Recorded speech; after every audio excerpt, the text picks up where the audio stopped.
A few years back, in an unassuming corner of the city, I found myself in a situation straight out of a nightmare. My new apartment, rented from a close friend, seemed perfect at first glance, freshly renovated and brimming with promise.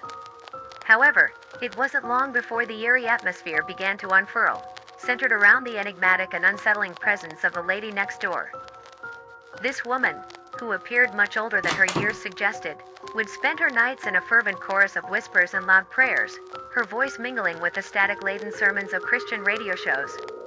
It created an unnerving soundtrack that filled the otherwise silent nights, disturbing my peace and sleep. Driven to desperation, I approached her, hoping for respite. The brief glimpse into her apartment revealed a chilling scene, walls adorned with crosses in every hue, the air thick with the scent of decay, and darkness so complete it seemed to swallow light whole. It was a place forgotten by time and sanity.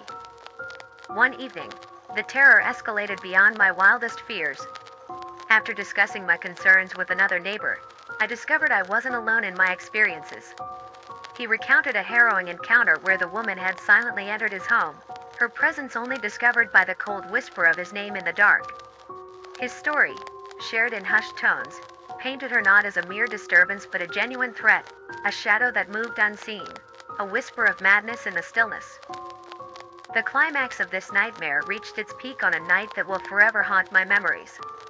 The silence of my apartment was shattered by a presence so malevolent, it seemed to chill the very air. There, in the shadow-drenched corner of my living room, stood the lady from next door. Her form was barely human, twisted by the darkness into something sinister. Her eyes, devoid of sanity, bore into me with a gaze that threatened to unravel my soul. In her hand, she clutched a knife, its blade catching the scant light, gleaming with a promise of violence.